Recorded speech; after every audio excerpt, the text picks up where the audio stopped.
Hello, everyone. Welcome back to Dating Real Talk, where reality TV meets real life dating advice. I'm your hostess with your mostess, Kimmy Seltzer from Charisma Quotient. A lot of you have been listening to my other podcast. I'm so excited to go into season 2 of Dating Real Talk. Woohoo! And I am with my lovely co-host, Allie Melody. Oh my gosh, I'm so happy to be back. Cheers. Welcome home.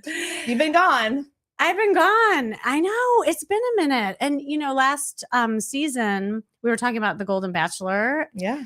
And then we had the holidays. Yeah. And I don't know. I can't believe it's February already.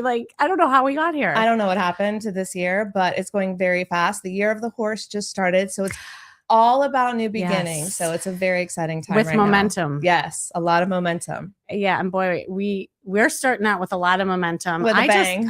With a bang. And it's such a great kind of bridge to be going from reviewing the Golden Bachelor. I haven't even told you this, actually. Okay. This is so cool. This is some actually. tea. Yeah. Okay. Well, because I just finished my Galentine Day event in Denver. I haven't told you about it. No, I know. We were waiting for the show. I'm so excited. Tell me and everyone everything. Well, first of all, I got a lot of tea. Yeah. Okay. Behind the scenes, which I can't really talk about on the show. So Rude. Because I'm loyal. Hello. I am a Taurus. I keep things to the heart of when it's supposed to be.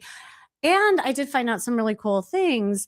But here's something I didn't realize. So before we took the hiatus, I actually had Cindy in the studio. Right. In our new studio. Oh, by the way, this is our new studio, y'all. Woo! I hope you like it. They're super awesome here. And I'm very excited about it. So I had Cindy here for the Charisma Quotient, and then you can also see it on Dating Real Talk.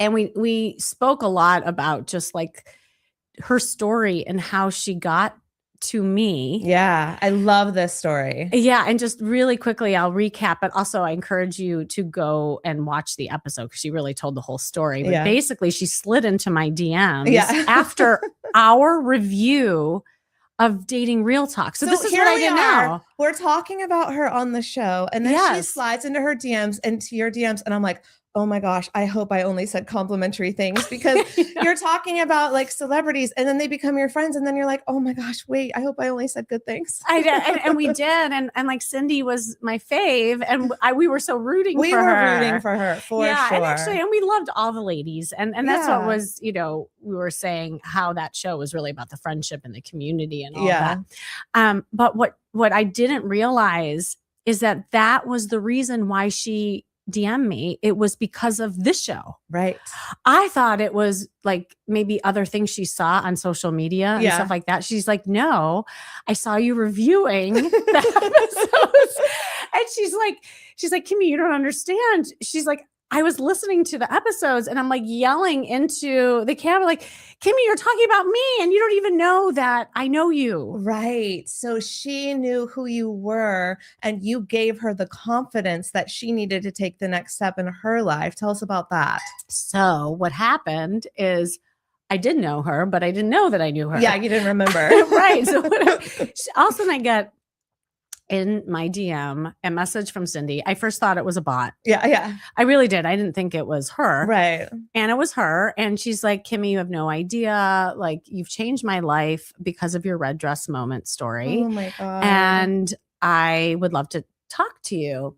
And then she said, I know you from before. And I'm like, I never forget a face. Yeah. But a lot of times I talk to people and I talk to them on the phone. So I did not remember her face. Right. And she gave me her number and I matched her number with her contact. And when it merges on the phone, all of a sudden, all our text exchange came up from 2019. Wow, that's so wild. It was crazy. And we had talked about working together, blah, blah. Anyway, we got on the phone and she reminded me of our conversation. And she said that she's been following me ever since. She has been giving all her friends the Charisma Quotient podcast. And that she talked about it at the Denver event that literally she was like in a fetal position on the floor after her divorce. And it's so hard. There were, I wasn't the only one. There were other people she was listening to, but it was inspiration that got her off the floor and now on The Golden Bachelor. And what a beautiful testament to the work that you do and the fact that like we all need a cheerleading team. And when you feel so alone in those moments, sometimes for me, podcasts have been the absolute savior in my life too. When I found like-minded people who are going through what I'm going through and talking about it from the lens of positivity, like, hey, you will get through this. Because sometimes people in your life aren't reflecting that back to you. Yeah, no. And that's why I love that we're doing this show, because both of our podcasts, Food Heals and Charisma Quotient, are recorded. And so there's not really a way of interacting. And so like, yeah, you're listening like they're your BFFs. Yeah. But this way we want to be your BFFs and you can chat with us. So if you're here live, like, please like chat with us. If you're on YouTube, DM us and we can, try to answer your questions and say hello, or go to datingrealtalk.com and we can definitely answer your questions live here if you can't stay on. But anyway, yeah, it's so true that we need that community. And thus kind of the theme for today, we're going to talk about dating after divorce. Ooh, and we dirty have word. The big D, the big dirty word, divorce. And yes, there's life after divorce, everybody. But we're reviewing new shows now. Well, my favorite show, one of my favorite shows for the past, I guess, over 10 years, maybe 12, Real Housewives of Beverly Hills. And I want to preface it because I understand, Kimmy, that you're like, why are people obsessed with this? And I'm like, because it is an escape from your life. So when you are going through something really hard, you get to watch these girls yell at each other and go, oh, my problems are not that bad. Or look at these crazy people. And they're so much fun. Or find yourself in it. Yeah. And sometimes like, you do. But you get invested in the stories. And I'm obsessed. Like, I love them. Like, some of them, and throughout the years, I've related to different ones. But the crazy thing is right now that almost every housewife, I believe, except Bose and Amanda, are either divorced or currently going through a divorce. So this is a huge storyline for them. And I think a lot of women at that age range can relate to this and all of the things that you're going through, because it is so hard. A lot of times there's kids involved, they're in the public eye. So they're talking about it and like they're getting in fights about whether or not they can talk about it. And like, I think it's relatable and interesting. And I'm fascinated and I love these ladies. So I'm like, all right, girls, let's go. Well, and I was kind of like dissing it at first, right? I was like, Allie, I don't get it. Like, what is the fascination? And then you made me watch it and okay, I get it now. And you're right. Like, there were so many things on there that was relatable. Right. And I can just speak for myself going through a divorce and then trying to date afterwards. Yeah. It's real. Obviously there's things sensationalized. And by the way, it's not just for women. I mean, if you're a man listening to this, like I actually encourage men to watch these shows because you're just going to be a better man for it, because most men aren't. Yeah. Right. So I think you can understand, first of all, like what women deal with from that standpoint, but also there were issues with the exes. The men on the show are dating too. And we see that. Exactly. And we see the women's reaction to that, Exactly. And that's why I love doing like co-ed stuff. And we have my retreat coming up in Puerto Rico, and that's co-ed. And I just love that we're going to have a conversation about that today. But I wanted to start out with just like issues with dating after divorce. And certainly I can share a personal story from it. I mean, everyone knows my red dress moment, so I'm not going to rehash that. But what I do want to talk about is what really changed my life was getting a good set of wing gals. Okay, let's talk about that, because that can be harder later in life, right? Because you're like, well, everyone I know, in most cases, when you get divorced, they're still married. So how do you find those wing gals? And how did that change your life? Yeah, it's true. And that's what the Galentine's Day event was all about. It was all women. And we talked about my 5 F's of sexy confidence. And one of the F's is friendship. And it's hard, when you are married, especially, like a lot of your friends are the married folks. Yeah. And as nice as you married folks are, if you're watching, they just don't get it, right? Like, they don't have that flirty energy. They don't understand modern dating, and they certainly don't know what it's really like getting back out there. And they think like it's easy to find someone because when you're young, it is easy because most people are single and they're looking for someone. And then when you get to later in life, most people are taken. So the single pool gets a lot smaller. Yeah, exactly. And they don't realize that. So they're like, oh, you can go find someone else and they're going to have all the things you want. It's like, no, it's much harder now because all the good ones got taken up and they stayed in a good relationship. Yeah. Not all of them. Not all of them. A lot of them. But a lot of them. And I think that's what a lot of people struggle with because they're like, oh, all the good ones are taken. Yeah. And I don't want to put that out there because we know that there are a million wonderful people out there. But what I'm saying is it's the perspective between what you know to be true because you're out there dating versus what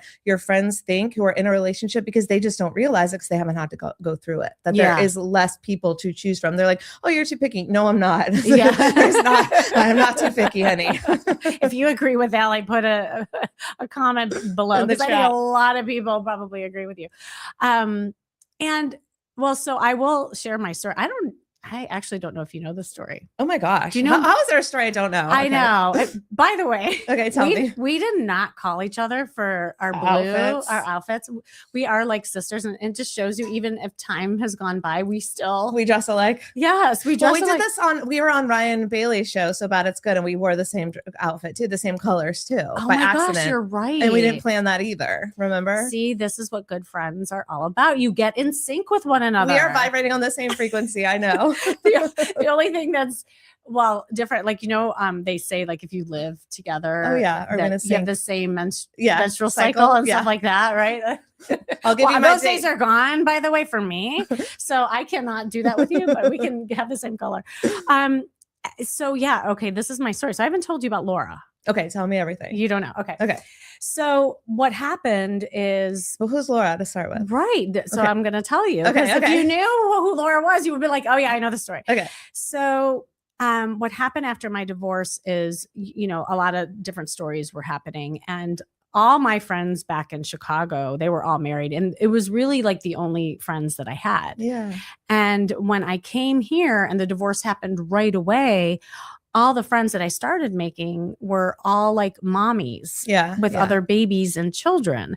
And they were all married. Like I was like a young divorced person. That's so hard. It was so hard. And so all the women were sitting there talking about like getting their nails done and woe is me and all this. And here I'm like just struggling, trying to make ends meet and figure out this thing called being single, as a mom. Yeah. So and then I was still like wearing the nursing bras and the whole story of being the frumpy girl. But I can never imagine you frumpy. So this story still blows my mind. Well, okay. So at this point in the story, I had that red dress that I bought. Yeah. It was the only thing hanging in my closet. Okay. So I just had the red dress. And all black. All black. Splash of beige, maybe at best. Well, it would have worked in New York, but you can't have them be frumpy. They have to still be tight black clothes. Yeah, right. Exactly. It does depend on that. But you could pop like a red shoe or a red lip. Like it's all about how you create it. Totally. And actually, I know we have to talk about that because that was in the show. We're going to talk about all it, black, honey. Yeah. I got a lot to say and I know you do too. Okay. So I will try to make this a little bit shorter than it was, but it's a good segue into what we're going to talk about and all the like common blunders that we all go through after divorce. And so, yeah, I really felt alone and I didn't know how I was going to like just even start to go back out there. I mean, I tried online stuff and failed miserably. And I think it was a therapist online. Like, I think I was like trying to fix guys, like in my transactions and DMs, like it was so not sexy. It was so bad. Anyway. And so then what happened is one of the mommies in the groups came up to me and she said, Kimmy, don't take this the wrong way, but I have another single mom friend. Would you want to maybe meet her? Aww. And Ellie, I kid you not, I had like two things going on in my brain. At one point I was like, what do you mean? Like another single like I had a disease, like the big D, right? Like, like another one of you, I kind of took it that way. But then another part of me was like, oh, another one of me. Yes. I had this like tug of war with myself. Yeah. So I decided to accept, and I'll never forget my first call. The phone rings and I knew it was her. Okay. And it was Laura. Oh. And she said, hi. And I said, hi. I said, I'm Kimmy. And I'm a single mom too. Did you just cry? Totally cried. Aww. I burst into tears. Like it hit me like a ton of bricks. Like I had no idea that I was feeling this way. I think I kind of blocked it. Yeah. I was just numbing out. And I see this in the housewives too, by the way. Like, oh, I knew you would, honey. Right? From a therapist perspective. Yes. So much projection. So, I mean, I can't wait to get more into this, but go on. Yeah. Because I don't think I realized what I was going through. Yeah. And when I heard her voice, it all came to that head. So anyway, we made a date to go out for the first time and flirt. Oh my God. Oh my God. So I'll never forget. I did not put on the red dress. Okay. I will tell you that. I had the sitter coming and I was in a rush and I had my black clothes on and I probably had stains from the baby on my, I seriously, like I almost like look at that woman in my head back then. Like, I cannot believe that was me. And so the doorbell rings and it was Laura. And she opens and I opened the door and it was like this aura behind her. It was like, oh, and then she was like glowing, long blonde hair. She had these tight jeans on, heels. She's like, all cute. All cute. Yeah. And she gives me a hug and she's like, hi, Kimmy. And she smelled like vanilla. And I'm like, okay, I didn't put on perfume. I probably smelled like baby, gross stuff. And I looked in the mirror as I was like hugging her and I saw me in the black clothes. I'm like, oh dear Lord. Mm-hmm. Like I had so much work to do. Like it was my first lesson. And so anyway, I quickly go into the bathroom and I think I sprayed Febreze on or something. Cause I was like, I have to spray some, but like we had to go, like we had to get to the bar. Yeah. Febreze. That's amazing. Yeah, no, I'm like, oh my God, I don't smell good. The guy's like, you smell familiar. I'm not sure why. You smell like my couch. But it was vanilla Febreze, if that makes any difference. Oh God, the toxins alone don't get me started. I know. Okay. Oh, I didn't even. Let's poison ourselves. Well, you're drinking wine too. So anyway. Food heals. I'm so sorry. Okay. Anyway, now I have all organic. I'm just worried about you. So anyway, we get in the car and mind you, I'm in the burbs, like in the valley at this time. If you know LA, that's where I lived in Calabasas. Well, the valley's cool now, but maybe back then. It's still suburban. It's sleepy and like it was, I don't know, maybe 8 o'clock and it was dark. Like you don't go out after dark, you know? And so then she gets in the car. I do. Well, right. I didn't know. How old were you? Good Lord. I know. Now I think I'm like, I was so young yet so old at the same time. I think because I was so tired being a mom. Like I was in that like mode. Yeah.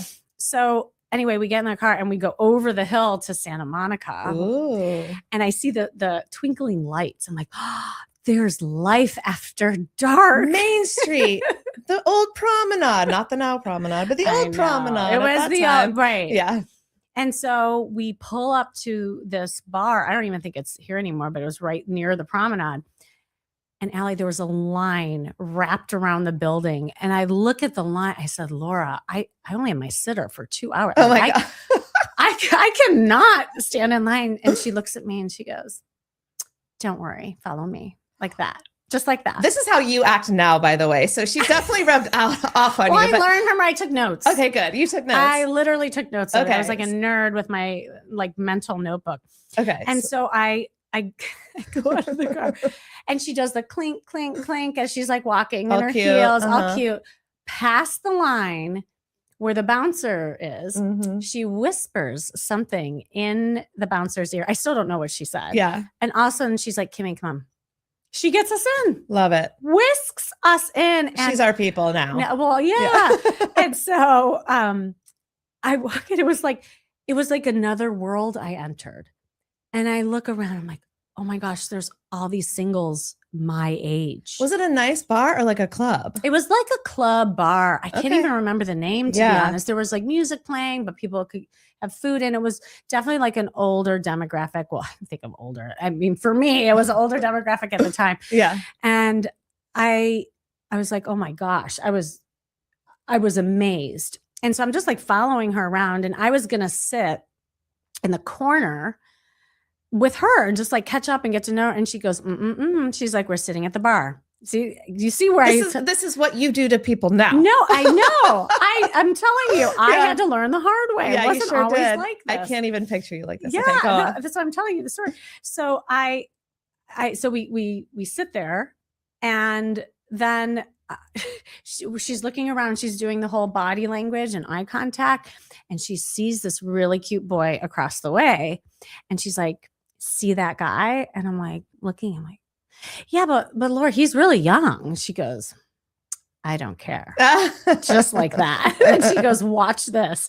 And she does the 3-second rule that I teach now. Okay. So she's talking to me, and she goes 1, and then she goes 2, and then she goes 3. Just like that. This is hot. And then that guy is literally next to us in 5 seconds. Oh, wow. I thought she was magic. Yeah. Like, how did you do that? Laura, Magic Laura. Magic Laura. And of course, he asked for her number and blah, blah, blah. And I have many stories like that. She was my first single gal friend. And then I got a whole other set of gal friends, and we would go to different venues. We called ourselves Sex in the City after that.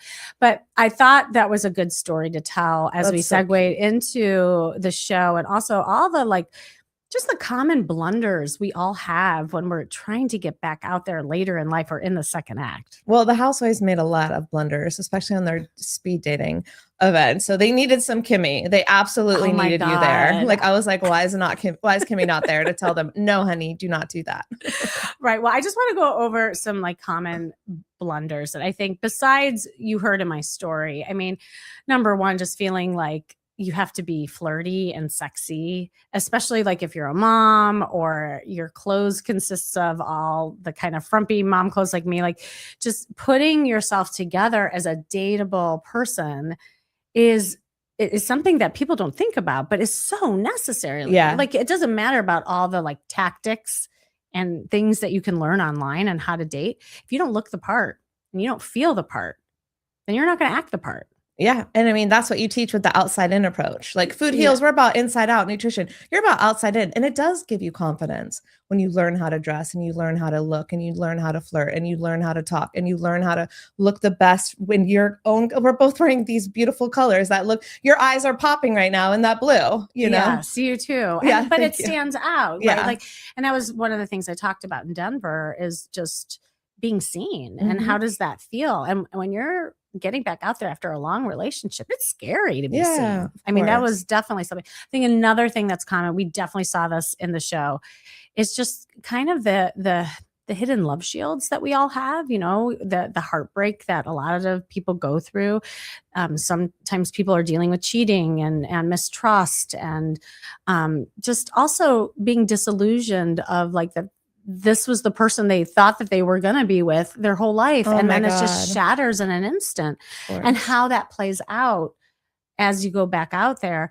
And, I think, the other thing is just rebuilding who you are, your identity that is separate from the couplehood. I mean, that took a minute. I still had me in my mind that I was the couple. I was the mom. And for me to be single, what does that even mean? Yeah. No, that's a really hard one. It's like an identity crisis. It was a complete identity crisis. So let's get into the show, because I think there is a lot of stuff that we were dealing with at the show on some of those issues.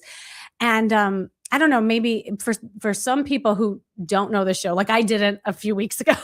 I made her watch a few episodes. Yeah. Do you want to just kind of recap what the premise is, and then we can kind of get into it? Yes, honey, I have notes.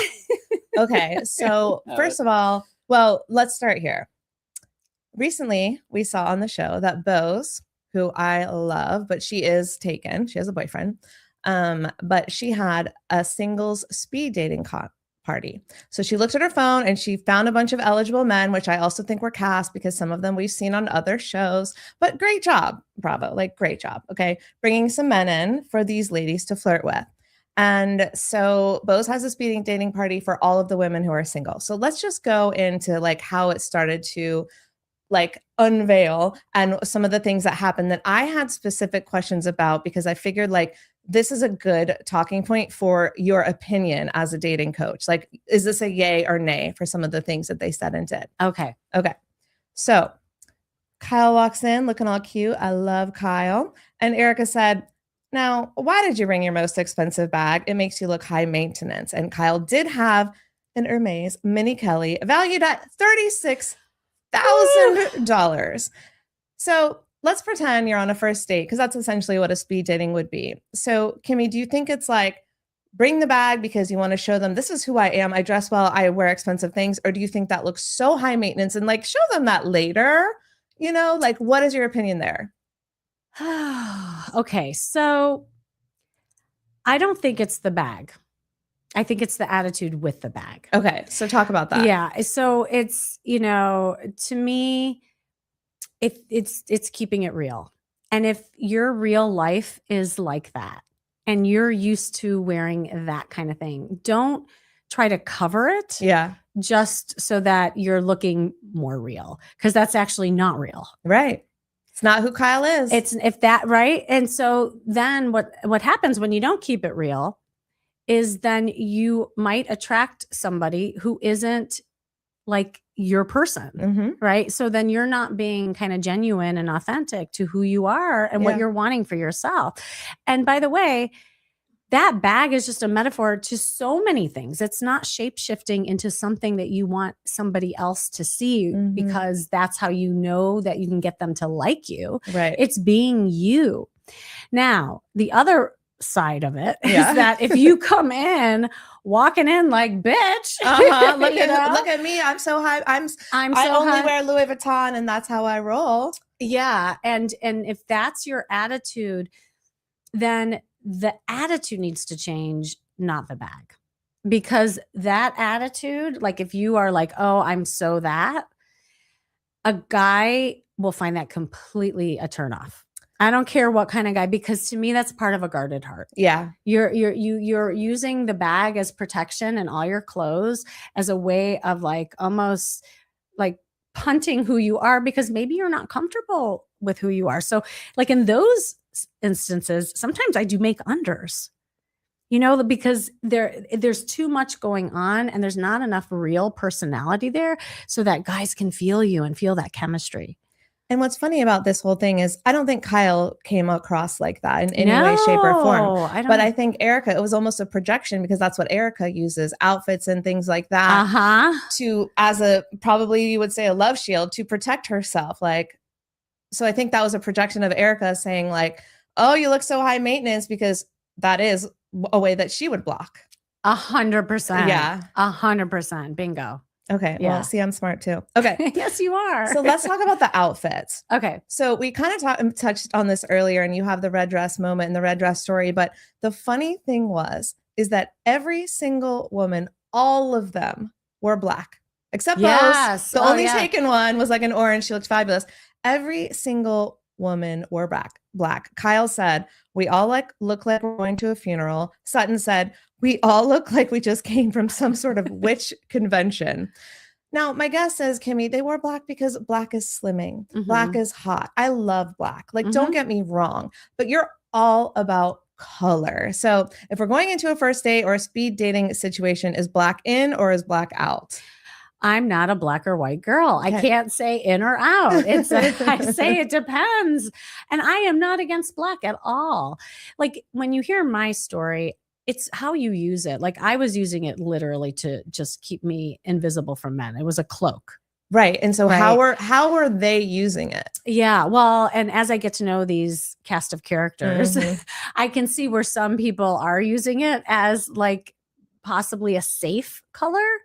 And black is a safe color because it does make you look slim and all of that. But what I saw when they were preparing for the men to come, I've never seen such low confidence in the women. They were so scared. And I think they were all playing it safe because I think they were scared. Like they didn't even want to go outside to meet the guys. No. Especially Erica, who is one of the most confident people we know. You know, she's on stage, she sings, she dances, like the gays love her. Like she's a performer. Yeah. And like she was nervous and her outfit was so off brand for her.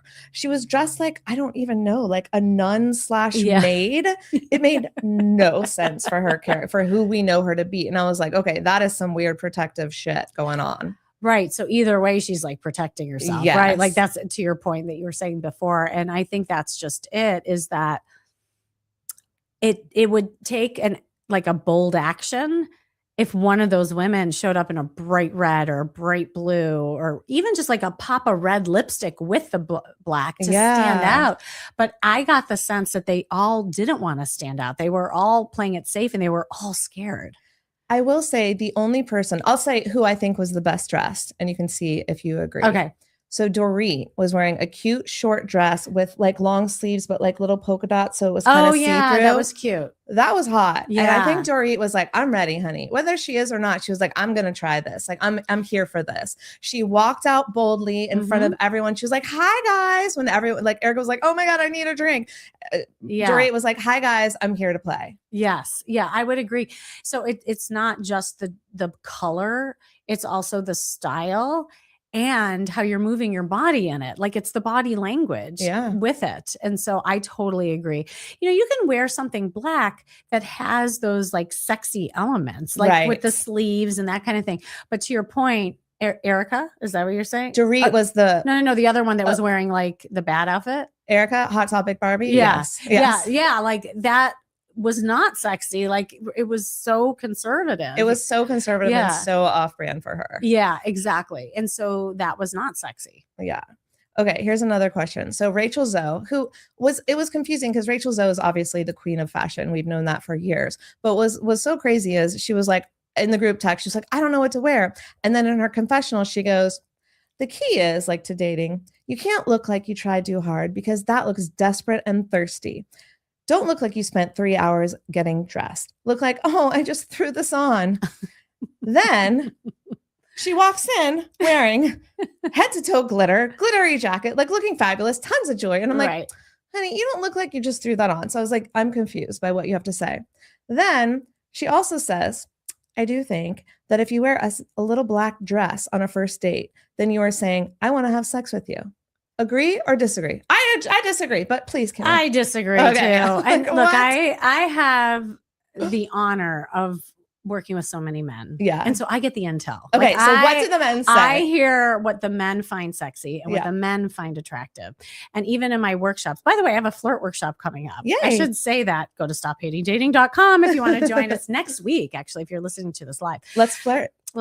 So, but it's fun because I always have co-ed experience where the men are talking about what they really like. Yeah. And I will say, to the point that you were just talking about, they don't know like designers. They don't really care. The guys don't. Yeah. They don't care about that.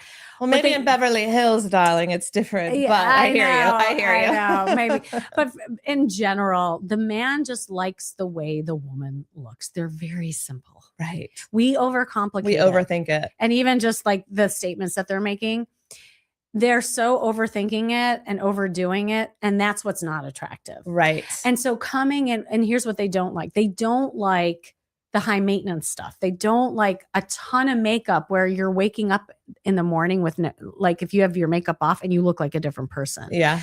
They don't like a ton of patterns because it's loud and busy and it can look matronly. Like this is just what they tell me. No, but it's so funny, Kimmy. You're very anti-pattern. I don't know if we've talked about that on this show. So maybe for a second, go into patterns. Well, first of all, and again, don't shoot the messenger, but men don't like patterns. They just don't. And I've tested this out. I even flashed a picture of the same woman in a pattern dress and a solid dress, and 100% of them picked the solid dress. That is so interesting. They don't even know why. I think I know why. Yeah. But like, again, I think it's busy. It's distracting from the woman's figure and it being just kind of just like a nice way. Like when you're wearing solid, we can see your beautiful figure. Like Allie's wearing all blue dress, like it's so fabulous, and it shows it's a two-piece. Yeah, and it shows your figure. And sometimes with patterns, it distracts you. Number two, patterns can widen you.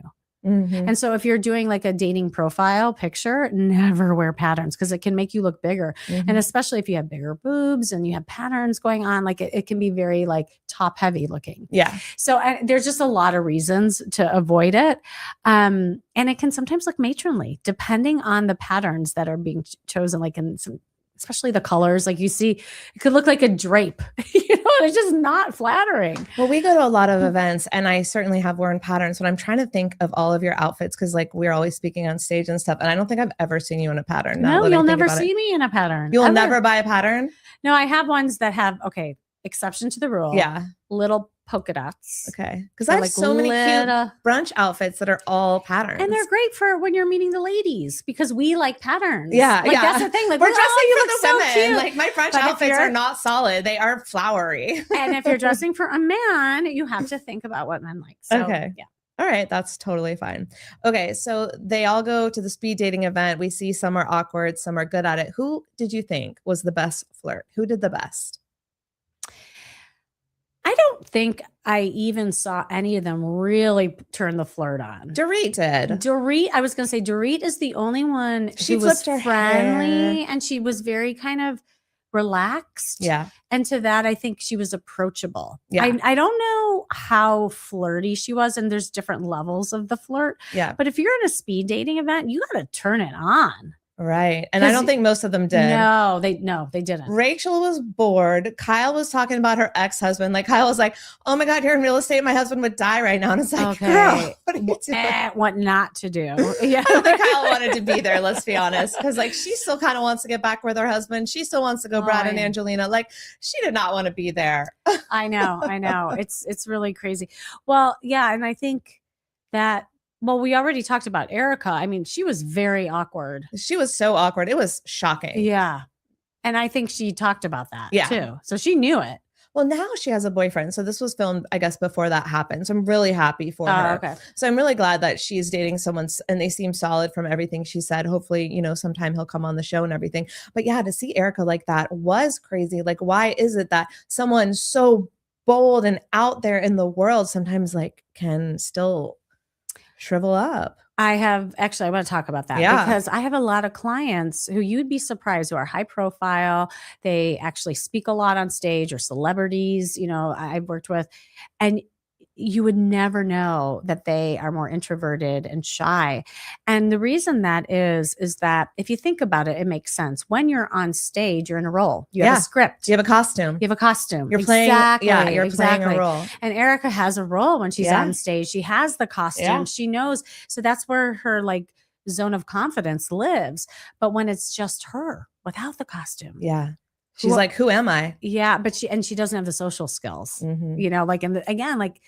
dating skills are social skills a lot of time. That's why I like to teach it because it's something that anyone can learn, even introverts. Yeah. But sometimes that comes across as like if you have that social battery that gets drained a lot and you're slow to warm up and you're thinking about what to say, that awkwardness, that gap is what kills the moment. Right. And you might have opportunities pass you by because you didn't know how to jump in. Yeah. Kind of thing. And so I see this a lot, and it really is just a lot of times they're in their head. And so I think she was just getting in her head and her nerves got to her and she didn't know who she was beyond just being Erica on stage. Yeah. And like, I love Erica, but by the way, I love all of them. Like I'm obsessed with all of them, but it was just so interesting to see her in a different role. Cause we've always seen her be so forward and headstrong and so opinionated and sometimes even mean, but now I can see like, it's all a deflection. Yes. Even with the clothes that she wears. Yeah. Mm-hmm. And like, she's hot. She wears great clothes. I call her Hot Topic Barbie because some of those clothing looks like, I know some of it's designer, but some of it looks like it's straight from Hot Topic in the 90s, honey. But yeah. And that's not going to be attractive to a guy either. Like, again, it's like going too bold or going too conservative. It's somewhere in the middle. Well, it's attractive to the gays and that is her main audience. Right. Well, she did a good job there. Yeah. So she knows what she's doing there. Okay. I want to talk about, I made you go back and watch The Dinner Party from Hell, which was season 1. And in this episode, Allison Dubois, the psychic, tells Kyle, your husband will never emotionally fulfill you. And when the kids get older, you're not going to have a relationship anymore. And at the time, I mean, this is, I think, over 10 years ago. Mm-hmm. At the time, everyone was like, that psychic was mean, F her, blah, blah, blah. And now all the memes are of Allison being like, I was right, because Mo and unfortunately Kyle are going through a separation. They both openly dated other people. Kyle has decided like, hey, I might go Brad, I might go Angelina. She clearly had a relationship with a country singer. We saw it all play out, and I'm happy for her. But the emotional availability part, I think, was the hardest part for me because I rooted for Kyle and Mauricio. I was like, they are solid. They have 4 beautiful children that they've raised together, beautiful daughters. They seem to have a solid relationship. Like, I always rooted for them. And so honestly, it was like going on the journey with the Housewives. I was like heartbroken for them to break up. And we saw the emotional unavailability of this man when Kyle goes to her old house that Amanda is now living in. And I would have broken down too. But Kyle breaks down because she sees her old house that she used to live in with her children. Now, this woman has completely gutted it and changed things around. But Kyle's in her old house and she is just crying. And she's like telling Mauricio, her husband, like, oh my God, maybe things would have been different if we hadn't left this house. Like, and she's like, I can't believe that I let this love go. Like, this was such a happy time for us and place for us. Like, and Mo is just like, oh, it's okay. It was the like, strangest reaction. Time passes and you're just like, oh my God. It was so, I was bawling. It was so painful to watch. And I just wonder sometimes, like, are all men completely unemotionally available, or are some actually available? Like, a woman would be like, holding you in that moment and giving you so much love and comfort. And he was unable to do it. And it was just really, really hard to watch. Yeah. Yeah. No, and again, I don't know as much as you with the history. So you kind of watched them through all these years. I loved Kyle and Mel. So it's kind of interesting hearing your perspective and me just kind of popcorning the episodes so that I could understand just, the dynamics. And what did you see? Well, right. Because I wouldn't have known that everybody was rooting for him and Kyle to get together, because I saw very together. Like, they were always together from the day the show started. I just saw a very emotionally unavailable guy. Exactly. And I wondered if he was a narcissist. I wondered all of these things. And so, to answer your question, no, not every guy is emotionally available. There's hope for us. There is hope. And there's so many beautiful men out there. And it's funny because, when I work with men, they think the same in the opposite sense. They're like, are there any good women out there who aren't gold diggers, who actually are real and fun? Like, every sex complains about the other. Yeah.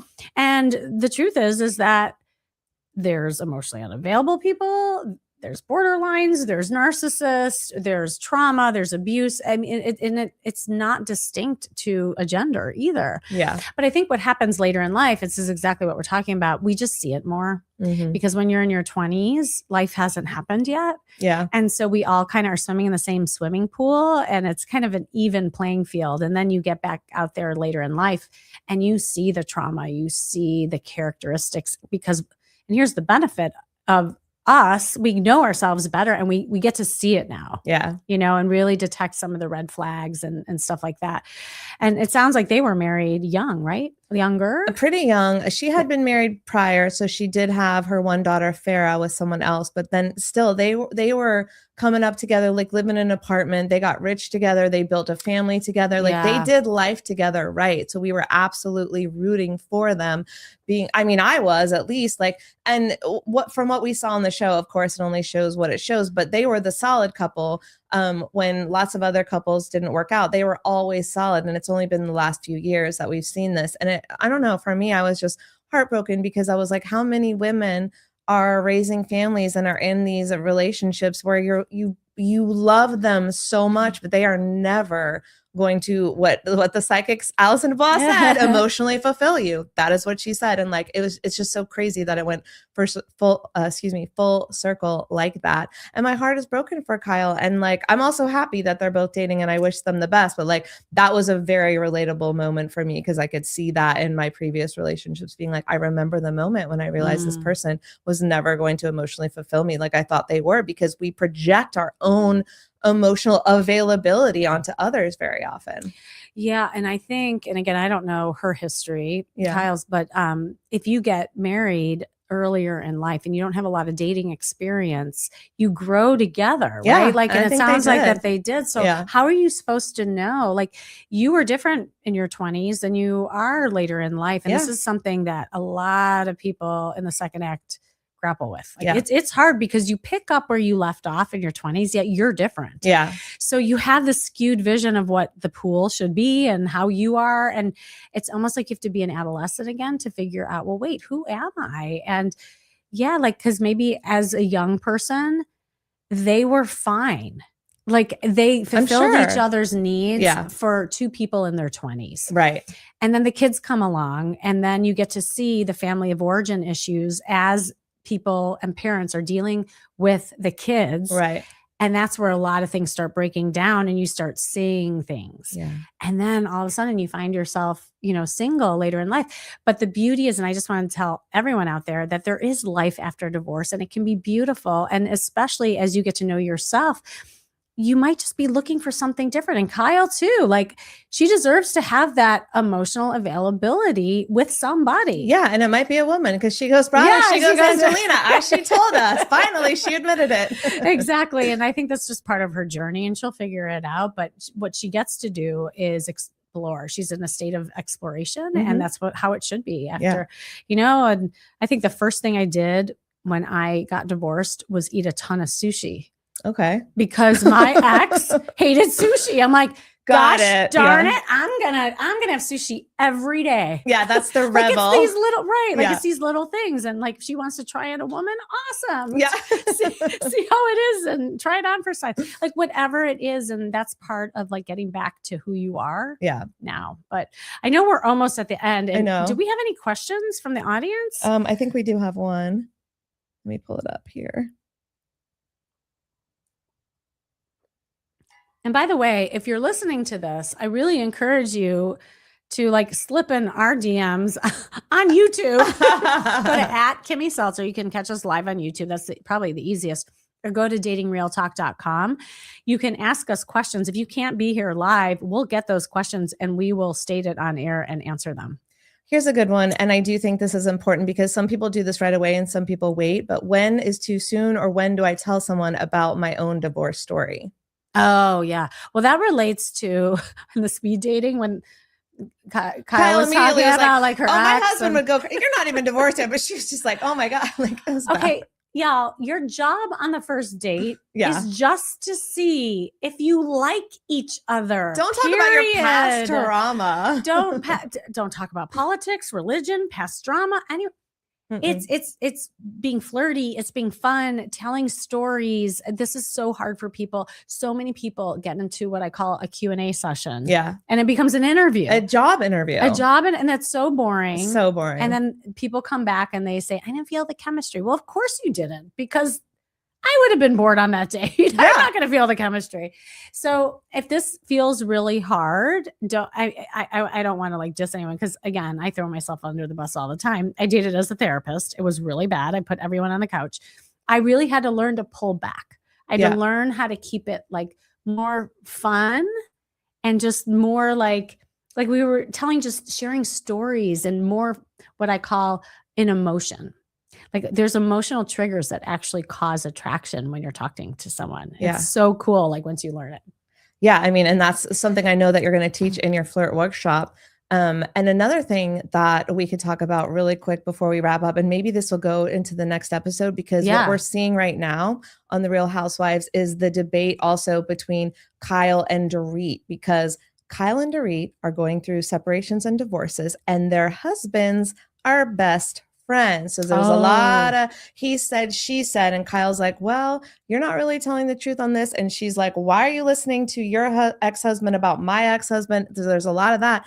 And the whole thing is, well, can you talk publicly about what's going on in your personal life? Because it's disparaging the father of your children. So there's a lot of stuff that we can unpack on the next episode. But just in our last couple of minutes here, what are your initial thoughts on that? It's so hard because, again, when you're a couple, then your friends end up being other couples. Right. And that's exactly what happened here. It's so hard to divorce them as well. Right. And a lot of times people take sides. and that's also hard. Kyle is taking the man's side, not her girlfriend's side. So that's a big thing. Oh, interesting. So that's interesting. Yeah. And then at the same time, Dorit kind of is disparaging the father of her children by calling him an alcoholic and stuff on television. But like, even if you were doing that in your social circle, right? And so I see fault on both sides. Like, I'm not on either one side. Like, I can see fault and I understand both sides and where they're coming from. Because she's also like, well, the world needs to know that everything he's saying about me is a lie. So I'm going to say, this about him. So it's a little dark. It's hard. And I think timing is everything. I think people can be friends, but everything is so raw in the beginning. It's so raw. And so it's pacing things out. I think people can be friends later on when there's healing and time goes on. But yeah, you got to be careful and look at your friends, which is even more the reason why get single friends. Get away. Back to the beginning. Get a Laura. Full circle. Get a Laura. Get a Sex and the City, girls. Everyone needs a Laura, it sounds like. Everyone, even guys need a Laura. Well, maybe no. Guy needs a Bill or a Jerry or a Frank. Well, we all need a Kimmy too. Oh, well, I can't believe we're at the end already. It went so fast. It always does. And then, next week, we're back in action. And we're going to be like reviewing a lot of different shows, I think, at this point. There's so many happening. Like Love is Blind, and the next Bachelorette is happening. Taylor, Frankie, Paul, honey. Oh my God, that's going to be a good one. Mm-hmm. And if you know any show that you want us to review, please let us know, because there's some shows that we probably don't even know about that we would love to watch and then talk about. Yeah, absolutely. If you're watching a show and you're like, oh, I need the therapist perspective or the pop culture snark perspective, we got your back. Yeah. And if you want to learn more how to flirt, like you're listening to this, I should learn how to flirt. Go to stophatingdating.com. You can register. This is the co-ed flirt workshop. And we kind of do a PowerPoint in the beginning, but then we go into breakout rooms and we actually practice this stuff. Cool. So it's really fun. And really don't get attached to the outcome as part of what the definition of flirting is all about. And I'd love to see you there live. It is live. It's not just a talking head. So if you want a chance to interact with people and me, of course, go and sign up. And this has been Dating Real Talk. And remember, keep it fun, keep it flirty, and most of all, keep it real. See you next time.